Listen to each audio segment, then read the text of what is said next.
बिस्मिल्लाहिर्रहमानिर्रहीम अल्हम्दुलिल्लाहि रब्बिल आलमीन वस्सलातु वस्सलामु अला खातमिन नबीय्यीन वल मुरसलीन रब्बि इश्रह ली सदरी व यस्सिर ली अमरी वहलुल उक़दतम मिन लिसानी यफ़क़हू क़ौली अम्मा बाद। तमाम तारीफ़ें उस अल्लाह अज़्ज़ व जल के लायक़ व ज़ेबा है जो तमाम जहानों का बनाने वाला और उसे पालने वाला है, और दरूद व सलाम उसके आखिरी नबी मोहम्मद सल्लल्लाहु अलैहि वसल्लम पर। नाज़रीन, व्यूवर्स, आपका फिर एक बार इस प्रोग्राम हमारे निकाह कैसे हो इसमें इस्तक़बाल है। मैं इंशाअल्लाह अज़ीज़ पिछले जो एपिसोड में कुछ बातें आपके सामने रखी गई थी उसको मुख्तसर से दोहराते हुए नई कुछ बातें इंशाअल्लाह अज़ीज़ हम देखेंगे। हम जो सिलसिला जो कड़ी चला रहे थे या जो चल रही थी वो ये थी कि हम लाइफ पार्टनर को, बीवी को या शौहर को जब इंतखाब करें तो बहरहाल लड़का लड़की का जब चुनाव हो, सिलेक्शन हो, तो बहरहाल उस मामले में किस चीज़ का जो है लिहाज रखें, क्या चीज़ का ख्याल रखें और क्या चीज़ें अहम हैं। इसमें अल्हम्दुलिल्लाह जो बातें मैंने आपके सामने रखी थी पिछली मरतबा, हमने देखा था नबी अकरम सल्लल्लाहु अलैहि वसल्लम की हदीस जिसमें आपने 4 बातों का तज़किरा किया था कि लोग इन चारों की वजह से करते हैं, और आपने इसमें इस चीज़ की वजाहत की थी कि दीनदारी को हम लाजिम जानें।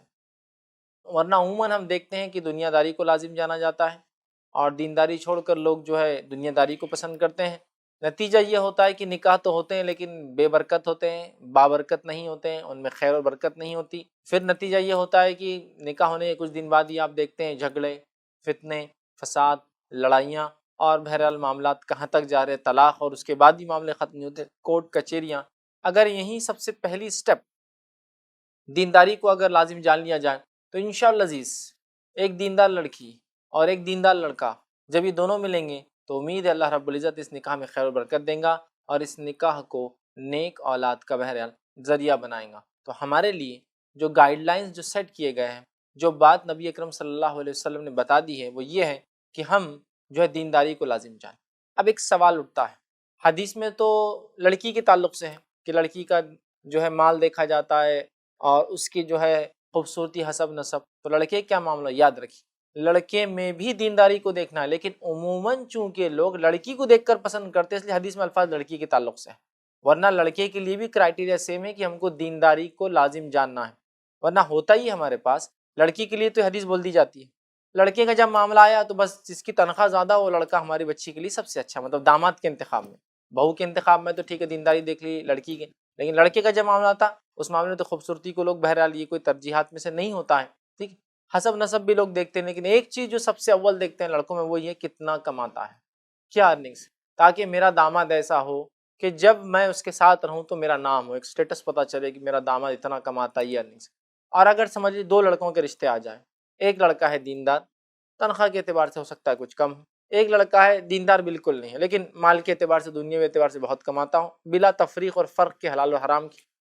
हम देखते हैं इस मामले में लड़की में तो दीनदारी के बारे में वो हदीस बयान कर दी जाती है, लड़के का मामला है तो नहीं, जो ज़्यादा कमाता उसको तरजीह दी जाती है। इसलिए कि जो ज़्यादा कमाता, समझ लीजिए दीनदार इंसान 20,000 रुपये महीना कमाता है, बेदीन जो है वो 50 कमाता है, तो लोग बोलते नहीं वो 50 वाला क्यों, इसलिए कि फिर ईयरली जो है कौन बर्दाश्त करेगा 3,60,000 का नुकसान, ठीक, पर मंथ 30,000 कमा रहे ना हमको, तो लिहाजा उसके हिसाब से दामाद तो अपना ऐसा हो जो बहुत अर्निंग करता हो, खूब पैसे कमाता हो।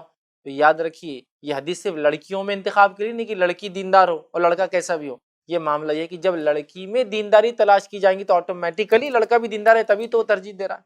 और आप सुन की हदीस पर जरा गौर कीजिए जो मैं आपके सामने बयान की थी, ऐ नौजवानों तुम्हारे हाथ खाक आलूद हो, मतलब खिताब नौजवानों से है कि यंगस्टर्स को चाहिए वो दीनदारी को तरजीह दे। तो अगर हमारे नौजवान अपने वालिदैन से ये कहे लड़के कि हमें जो है एक दीनदार लड़की चाहिए, तो जाहिर सी बात है वालिदैन भी जो है दीनदार लड़की तलाश करेंगे। अब ना लड़का कहता है दीनदार लड़की चाहिए और ना वालिदैन के लिए दीनदारी को तरजीह है, इसलिए कि बच्चा ही नहीं चाह रहा तो वालिदैन क्यों चाहेंगे। तो मैं गुजारिश करूँगा हम दीनदारी को लाजिम जानें, और जब दीनदार लड़की का इंतखाब कोई करेगा निकाह में तो ऑटोमेटिकली जाहिर सी बात है खुद ब खुद वो लड़का दीनदार होगा, तभी तो दीनदार लड़की का इंतखाब कर रहा है। इसलिए तो हदीस में कहा गया दीनदार लड़की का इंतखाब करो, मतलब खुद भी दीनदार हो और दीनदार लड़की को तलाश। अब बहुत से लोग सवाल कर दीनदार लड़कियां मिलेंगी कहाँ। देखिए एक बात वाज़ेह है, क्लियर है, जिस चीज़ का डिमांड डाला जाता है वो प्रोडक्ट मार्केट में लॉन्च हो जाता है। जब मैंने पिछली मिसाल दी थी दहेज के अंदर जो लोगों ने हाल किया कि वह लड़की अगर पढ़ी लिखी हो, मिसाल के तौर पे डीएड और बीएड हो, तो हर महीने कुछ ना कुछ परमानेंट इनकम लाती रहेंगी, जैसे डिमांड डाला गया, हर वालिदैन ने अपने बच्चियों को जो है प्रोफेशनल कोर्स में डाल दिया, डीएड बीएड कराना शुरू कर दिया, एमबीए एमसीए कराना शुरू कर दिया। क्यों? कि इस वजह से रिश्ता आ जाएगा, डिमांड है ना लड़कों की तरफ से। अब अगर लड़के के घर वाले डिमांड डाल रहे दीनदारी का कि दीनदार लड़की चाहिए, तो जाहिर सी बात है ऑटोमेटिकली लोग दीन पे अमल करेंगे। बहुत से लड़कियों के वालिदैन अपनी बच्चियों को दीन पर इसलिए अमल नहीं करने देते हैं कि लड़के जो है दीनदार लड़कियों को पसंद नहीं करते, रिलीजियस लड़कियां पसंद नहीं आते उनको, तो लिहाजा वो बोलते हैं अब तुम अगर रिलीजियस बन जाएंगे, दीनदार बन जाएंगे, तो शादी कैसे होंगी तुम्हारी। तो बहरहाल बहुत सी मरतबा समाज मजबूर करता है कुछ लोगों को बेहाई, बेपर्दगी और बुरे कामों की तरफ, तो लिहाजा दीनदारी को हम क्राइटेरिया बनाएं कि बस दीनदार होगा तो हम सेलेक्ट करेंगे, बेदीन है तो हाँ बस कोई क्राइटेरिया नहीं। डिमांड डाली इंशाल्लाह अजीज, देखिए जो प्रोडक्ट मार्केट में जो है लॉन्च हो जाएंगे, ऐसा डिमांड डाला गया कमाने वाली, तो जाहिर सी बात है वालिदैन ने अपने बच्चियों को पढ़ाना शुरू कर दिया। तो दीनदारी को डिमांड में रखिए। देखिए लड़का भी है सिलेक्शन है दीनदारी, लड़की सिलेक्शन है चुनना है दीनदारी, बहू तलाश कर रहे हैं दीनदार हो, दामाद तलाश कर रहे हैं आपके दीनदार हो, दीनदारी के साथ खूब कमाता है, दीनदारी के साथ खूबसूरत है, दीनदारी के साथ हसब नसब है, दीनदारी के साथ लड़की के अंदर मालदारी है, खूबसूरती है, सब चलेंगे। लेकिन अगर दीनदारी नहीं है तो फिर थोड़ा सा सोचने की ज़रूरत है, थोड़ा रुकने की ज़रूरत है और सोचकर आगे बढ़ने की ज़रूरत है। तो यहाँ हदीस में मालदारी, इसी तरह हसब नसब मतलब अच्छा ख़ानदान, और इसी तरह जो है खूबसूरती को बुरा नहीं कहा गया, कहा यह जा रहा है कि ये तीनों चीज़ें अगर दीनदारी के साथ है तो चलेंगी।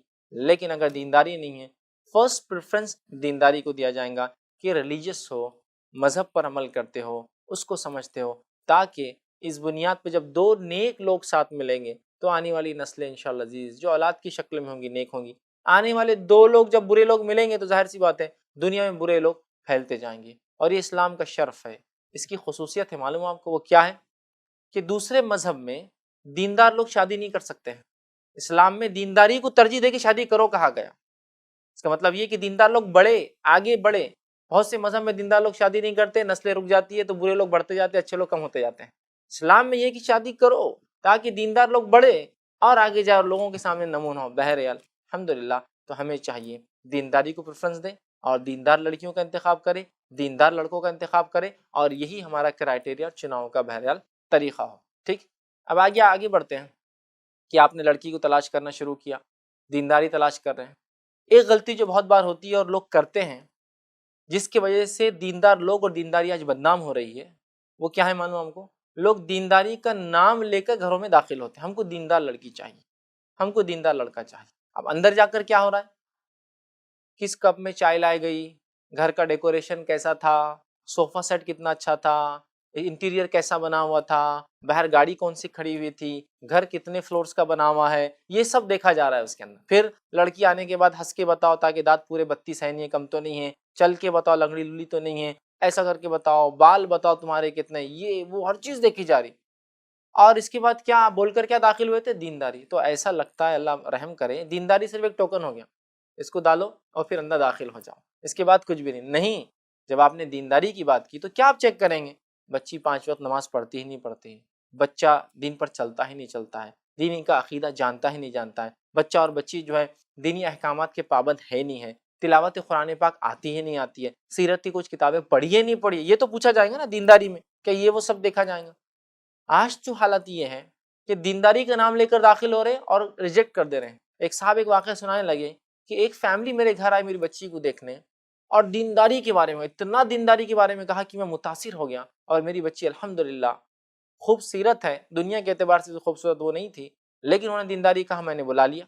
इनवाइट करने के बाद कैंसिल कर दिया। मैंने आखिर में पूछा एक रीज़न तो दे दो ताकि मुझे पता चले, मैं अपनी इस्लाह कर लो, हो सकता दीनी एतबार से हम कम साबित हुए जैसा मैंने बताया था। उन्होंने एक रीज़न कोट किया, और क्या रीज़न था कि बोले उसकी मांग थोड़ी ज़्यादा बड़ी है, अगर छोटी होती तो पसंद कर लेते थे। अल्लाह रहम करे, आपने दीनदारी कहा और क्या देख रहे हैं उसकी मांग, मतलब सर में बाल कम हैं, जल्दी ख़त्म हो सकते हैं, हो सकता फलां हो, ये हो। देखिए ये सब क्राइटेरिया नहीं है। दीनदारी को हम लाजिम जाने, दुनिया परस्ती को बाजू रखे, याद रखिए ये सबसे अहम चीज़ है, इसको हम भूल चुके। अब आइए दीनदार लड़की का इंतखाब के लिए हम निकले, दीनदार लड़के के इंतखाब के लिए हम निकले। अब आपको लड़का या लड़की पसंद आ गया है, आपके पसंद के बाद लड़का या लड़की को भी एक दूसरे को बताना इस्लाम में, याद रखिए, एक अच्छी बात है। ये लाजिम तो मैं नहीं कहूँगा, लेकिन आज के दौर के एतबार से मैं ज़रूर कहूँगा बता दे, इसलिए कि बच्चा या यकीनन आपका इताअत गुज़ार है, बच्ची यकीनन आपकी इताअत गुज़ार है, लेकिन अगर इस सुन्नत पर अमल कर लिया तो मैं समझता हूँ कोई हर्ज नहीं। वैसे ही बहुत सी जगह बेपर्दगी में या इस एतबार से लोग जो है एक दूसरे को देख लेते हैं, लेकिन ये जायज़ जगह जहाँ इंसान देख सकता है और ये बेपर्दगी में नहीं आता। ये एक ऐसा मुकाम है जहाँ किसी गैर महरम को देखना जायज़ होता है, अदर की सिर्फ उस शख्स के लिए जिसका निकाह है। नबी अकरम सल्लल्लाहु अलैहि वसल्लम इस ताल्लुक से गाइडलाइंस देते हैं, वजाहतें करते हैं और हमको बताते हैं। हदीस के अल्फाज इस तरह से आप सल्लल्लाहु अलैहि वसल्लम फरमाते हैं, जाबिर बिन अब्दुल्लाह रज़ी अल्लाह अन्हु हदीस के रावी वो फरमाते हैं और कहते हैं, नबी अकरम सल्लल्लाहु अलैहि वसल्लम ने कहा और फरमाया और ये कहा कि जब तुम में से कोई शख्स निकाह का इरादा करे तो उसे चाहिए कि अगर मुमकिन हो तो औरत को देख ले।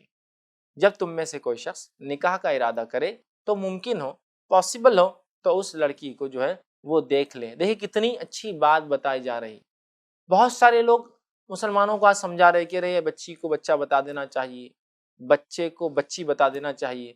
यहाँ तो इस्लाम खुद कह रहा है अगर किसी लड़के की शादी किसी लड़की से होने जा रही है तो उसको बता दिया जाए। अब बहुत सी बार लड़कियां सवाल करते हैं, खवातीन, ये तो ठीक है कि लड़के को कह दिया गया कि लड़की को देख ले, हमारा क्या, हमने कब देखना लड़के का? लड़के को लड़की जब दिखाएंगे तभी उसको लड़के को देखना है। अब दो सेशन तो नहीं ले सकते, लड़के को देखने का सेशन फिर लड़की को देखने का सेशन, सिंपल है।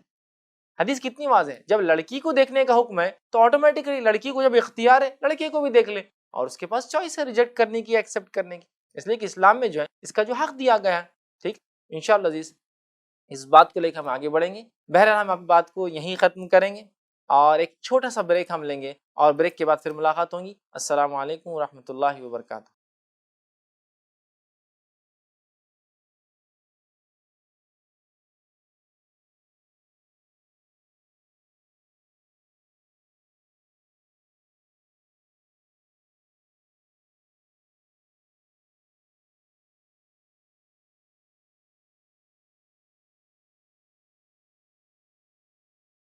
अस्सलामु अलैकुम रहमतुल्लाहि व बरकातहू।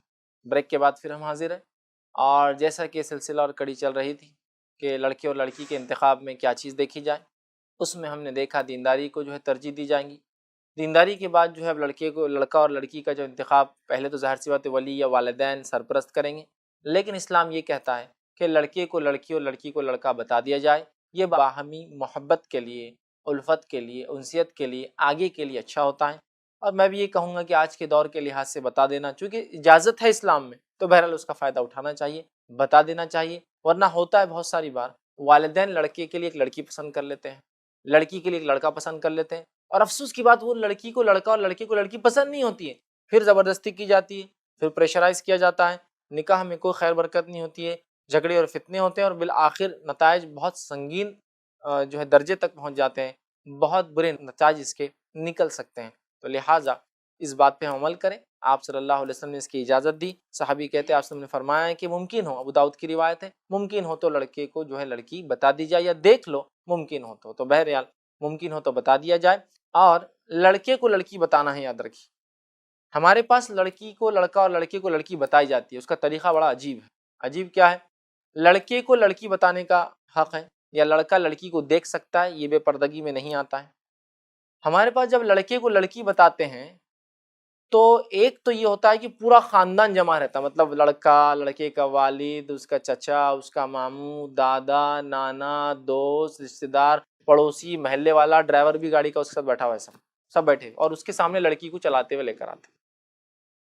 हदीस है लड़के को मुमकिन हो तो लड़की बता दो, पूरे खानदान को और पूरे गाड़ी वालों और बस वालों को बता दो नहीं, सब देख रहे हैं उसको। अब होता क्या है, बहुत सी बार लड़के कंप्लेन करते हैं कि मुझे लड़की बताया लेकिन मुझे अब सब जब देख नहीं सका। क्यों नहीं देख सका? तो बोले इतने लोग थे, मैं शर्म क्या रहा, नीचे देखते बैठा हुआ था। चचा तारीफ करा, भतीजे जबरदस्त चॉइस। बाप बोल रहे बेटे बहुत अच्छी तुमने जो है लड़की पसंद करे।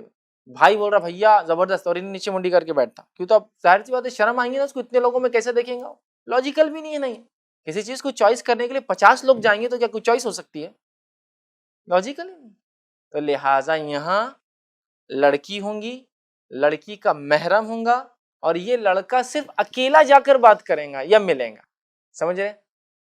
लड़की होंगी, उसका महरम जैसा वालिद है, उसके भाई है या वालिद और भाई है और कोई भी वो है, और लड़का वहां जाएगा, लड़का लड़की को देखेगा।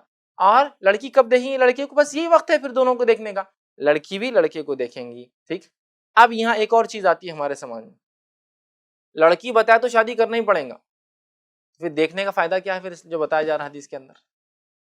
अगर बताए तो शादी करना ही पड़ेगी तो फिर देखने की जरूरत ही ना, फिर रिश्ता तय कर दो, शादी कर ही लेंगे।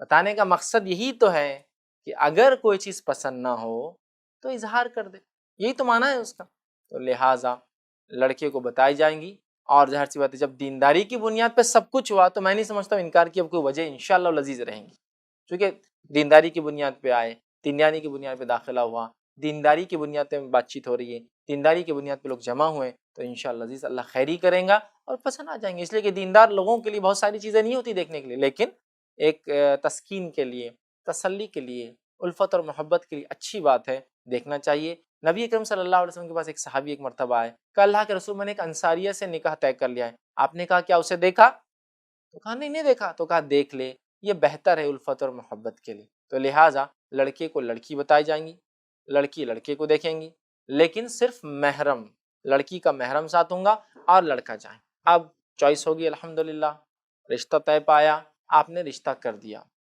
अब होता ही है रिश्ता तय होने के बाद एक सबसे बड़ी गलती जो हमारे नौजवान लड़के लड़कियों जिनका रिश्ता हुआ, मतलब मंगेतर जिसको हम कहेंगे, फियांसी और उसका सूटर जो होता है वो मेल और वो फीमेल, जिनके रिश्ते अभी सिर्फ तय हुए हैं, उनके ना सबसे बड़ी गड़बड़ ये होती है कि रिश्ता तय होती है, दोनों एक दूसरे को महरम समझने लग जाते हैं, जैसे शादी होगी दोनों की, बातचीत चालू है, एक हैंडसेट उनको फ्री वाला मिल जाता है, इन्हों एक ले लेते, बस उठ रहे तो बात किससे चल रही, बोले होने वाली बहू से, हमारे सो रहे तो बात चल रही किससे, बहू से, सोफे के पीछे पड़े बात किससे हो रही थी, बहू से, गाड़ी में बैठे तो बात किससे हो रही, बहू से, बच्ची के घर वाले भी किससे बात करी, बच्ची दिन भर कॉलेज में है तो बोले होने वाले दामाद से, वहां है तो वो दोनों महरम नहीं होते हैं, सिर्फ रिश्ता तय हुआ है, अल्लाह ना करे टूट भी सकता है, ठीक है। तो रिश्ता चूंकि तय नहीं हुआ है तो दोनों का साथ रहना दुरुस्त नहीं है किसी वाले, क्योंकि वो महरम नहीं होती। ये सबसे बड़ी गलती हमारे पास होती है, रिश्ता तय होते दोनों एक दूसरे को महरम समझने लग जाते हैं, और ये सबसे खतरनाक फेज है। शैतान आकर इलीगल चीजों को, हराम चीजों को लीगल में करा देता है।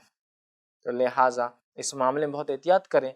शरीयतन मंगेतर महरम नहीं होता, याद रखें, जब तक के निकाह ना हो जाए। अब इसका सोल्यूशन क्या है फिर? तो मैं तो वालिदैन से कहता हूँ सबसे बेस्ट सोल्यूशन इस मसले का ये है, आप चाहते लड़का और लड़की बातचीत करे, साथ रहे, घूमे फिरे, खाए, ठीक है, तो आप जिस दिन तय करने का रिश्ता, निकाह पढ़ा दीजिए, खत्म हो गया मामला। विदायगी होंगी 1 साल बाद, 2 साल बाद, 3 साल बाद, आप साथ रहे, साथ खाए, साथ पिए, साथ घूमे, मियाँ बीवी, क्या मसला ही नहीं कुछ भी। विदायगी होंगी बाद में 1-2 साल बाद, ये सोल्यूशन है। ये सोल्यूशन को छोड़कर हम अपने तरीके निकालते हैं, रिश्ता तय कर देते हैं, इतना बड़ा खाना करते हैं, शादी और वलीमा हो गया उसका, और उसके बाद ये साथ घूम रहे हैं, साथ जा रहे हैं, कॉलेज एक गाड़ी पर जा रहे हैं, मॉल्स में घूम रहे हैं, खरीदी साथ हो रही है, शादी की शॉपिंग साथ कर रहे हैं दोनों, हालांकि अब तक भी दोनों गैर महरम है और दोनों का मिलना हराम है इस्लाम में।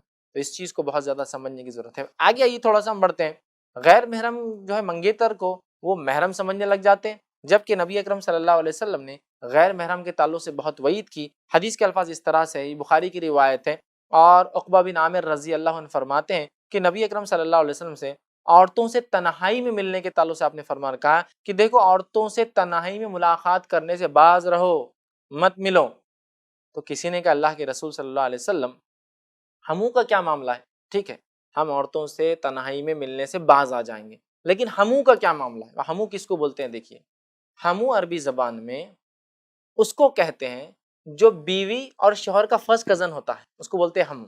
जैसे कि शौहर का भाई, ठीक है, बीवी का कुछ नहीं होगा, शौहर का भाई या उसका और दीगर भाई, चचेरे भाई, तेरे भाई, फुफेरे जो घर में आते जाते हैं, शौहर का सगा बड़ा और छोटा भाई, जेठ और देवर इसमें शामिल है। इसी तरह बीवी जो है, औरत जो है, उसका चचेरा भाई, फुफेरा भाई, ये हमू होते हैं अरबी में। तो कहा, यह आम जबान में कही देवर या जेठ जिसको कहेंगे, जो उसका जाहिर माना है हदीस का। हमू के बारे में आप क्या बोलते हैं?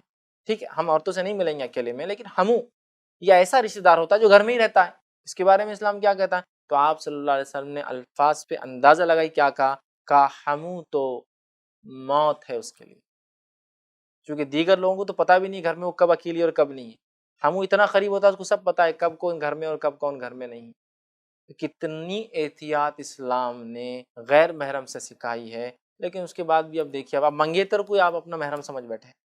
तो लिहाजा ये बात याद रखिए, नौजवान लड़के लड़कियां जिनके निकाह तय हुए, उनके सरपरस्त वालिदैन जिनका आपने तय किया है, ये दोनों एक दूसरे के महरम नहीं होते, ये गैर महरम है जब तक कि शादी ना हो। और आपको अगर उनको महरम बनाना ही है, आप चाहते हैं कि ये चीज़ हो, तो फिर इनका निकाह कर दीजिए, विदाईगी आप जब चाहे कर दीजिए, और ये बिल्कुल जायज़ तरीक़ा है। नबी अकरम सल्लल्लाहु अलैहि वसल्लम की पहले हमारी आयशा रज़ी अल्लाह अन्हा से जो है निकाह हुआ और 3 साल बाद विदाईगी हुई, तो निकाह तो हो गया। बहरहाल समझ रहे हैं आप? तो ये इसका हल है। इसी तरह गैर महरम औरतों के ताल्लुक से आप सल्लल्लाहु अलैहि वसल्लम फरमाते हैं और कहते हैं, जामे तिर्मिज़ी की रिवायत है, हज़रत उक़बा बिन आमिर रज़ी अल्लाह अन्हु ये इस हदीस के रावी हैं। वो फरमाते और कहते हैं, नबी अकरम सल्लल्लाहु अलैहि वसल्लम कहा कि कोई मर्द किसी औरत के साथ जमा ना हो। जमा ना हो मतलब उसके साथ ना मिल जाए, ऐसा एक है तो दूसरा जमा हो गया, जमा ना हो। इसलिए कि जब वो 2 जमा होते हैं तो तीसरा बीच में शैतान होता है। समझ रहे हैं बात? तो लिहाजा ये लड़का जिसकी शादी तय हुई लड़की से, ये लड़की जिसकी इससे शादी तय हुई लड़के से, ये दोनों अभी भी एक दूसरे के महरम नहीं है। लिहाजा अगर ये मिलेंगे तो ये हदीस इनके लिए भी लागू है। तीसरा कौन आएगा बीच में? शैतान आएगा। और मैं इस बात को ऐसा कहता हूँ, ये तो रिश्ता तय हुआ उनके लिए, सबके लिए बात है। बारूद और आग कितने ही अच्छे दोस्त हो, लेकिन मिलकर कभी नहीं रह सकते। एक साथ आएंगे तो धमाका होना ही, एक साथ आएंगे तो धमाका होना है। तो लिहाजा जब तक महरम का रिश्ता नहीं बन जाता है, इनका अलग रहना ही एक शरई हल है, वरना लोग इसे महरम समझने लगते हैं। इसी तरह मंगेतर के ताल्लुक से जो जो चीज़ें होती है कि मंगेतर को महरम समझ लग जाता है, हाथ मिलाते इस तरह करते हैं। नबी अकरम सल्लल्लाहु अलैहि वसल्लम इतनी सख्त वईद है कि ये हाथ मिलाने के ताल्लुक से, बल्कि आप सल्लल्लाहु अलैहि वसल्लम के ताल्लुक से माई आयशा रज़ी अल्लाह अन्हा फरमाती है, हदीस सही मुस्लिम की, आपने फरमाया और कहा कि नबी अकरम सल्लल्लाहु अलैहि वसल्लम ने कभी किसी औरत के हाथ को नहीं छुआ, किसी भी गैर महरम औरत के हाथ को नबी अकरम सल्लल्लाहु अलैहि वसल्लम कभी नहीं छुआ। याद रखें, आप अगर औरतों से बैत भी लेते तो वर्बल होती है सिर्फ, आप वो औरतें आकर कहती अल्लाह के रसूल हम आप पे ईमान लाई, आप कहते ठीक कबूल किया आप, लेकिन बैत के लिए कभी हाथ न देखा, न कभी आप सल्लल्लाहु अलैहि वसल्लम ने किसी का हाथ छुआ। इसी तरह दूसरी एक रिवायत में आप सल्लल्लाहु अलैहि वसल्लम फरमाते हैं, किसी नौजवान के सर में एक कील ठोक दी जाए, ये ज्यादा बेहतर है बनिस्बत उसके कि किसी गैर महरम को वो धक्का लगाए या गैर महरम का धक्का उसे लगे। समझ रहे आप कितनी बुरी बात है इस्लाम में? तो लिहाजा मंगेतर भी आपका महरम नहीं होता है, मंगेतर से भी आपको एहतियात करना है, मंगेतर के साथ भी आपको वही सलूक करना है जो अभी गैर महरम का है। और अगर आपको मसला है महरम बनाना है तो सबसे बेहतरीन तरीका है कि निकाह कर दीजिए, मामला ख़त्म हो जाता है। इसी तरह नबी अकरम सल्लल्लाहु अलैहि वसल्लम फरमाते हैं, अब्दुल्ला बिन मसूद रज़ी अल्लाह अन्हु हदीस के रावी फरमाते हैं, जामे तिर्मिज़ी की हदीस है, नबी अकरम सल्लल्लाहु अलैहि वसल्लम ने फरमाया कहा, औरत पूरी की पूरी सतर है, जब वो घर से निकलती है तो शैतान इसे अच्छा भला बनाकर दिखा देता है, मतलब उसको अट्रैक्टिव बना देता है। ठीक, इसीलिए बहुत सी बार नौजवान आकर कहते हैं, जब मैं रिश्ता ढूंढ रहा था ना तो एक भी खूबसूरत लड़की नहीं मिल रही थी। आप जिसको देखो खूबसूरत नजर आती शादी के बाद। तो यही होता है, इंसान जब किसी को देखता है, अल्लाह ने औरत में कशिश रखी फितरत, और शैतान क्या करता है फिर जब औरत अकेली निकलती है उसको खूबसूरत बनाकर बताता है, अट्रैक्शन बढ़ जाता है लोगों का उसकी तरफ।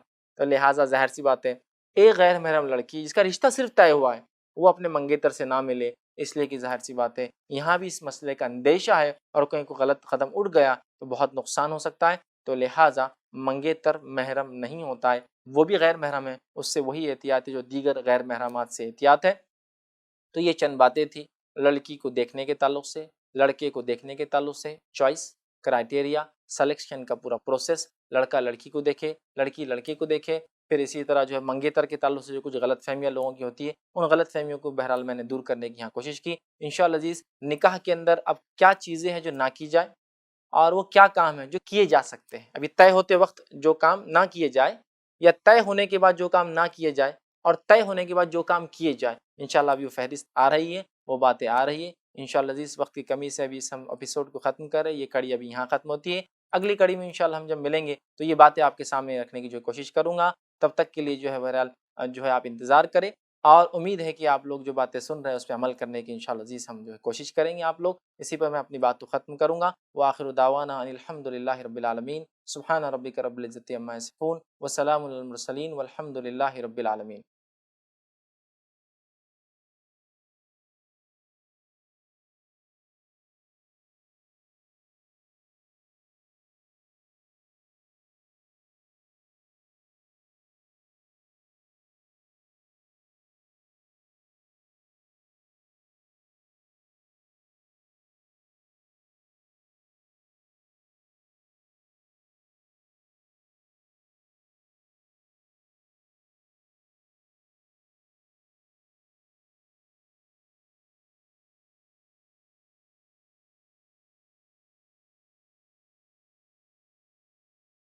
अस्सलामु अलैकुम। आप भी हमारे इस काम में ताउन करें अपनी ज़कात और सदक़ात के ज़रिए। डोनेशन डिटेल हासिल करने के लिए डोनेट अस पर क्लिक करें। अगर आपको हमारा वीडियो पसंद आए तो इसे शेयर करें और सवाब के हकदार बने। रोज़ाना हमारे नए वीडियोस पाने के लिए यूट्यूब चैनल को सब्सक्राइब करें और बेल आइकन दबाएं। हमसे दीगर सोशल मीडिया पर जुड़ने के लिए वीडियो में दिए गए IDs को सर्च करें। जज़ाकल्लाह।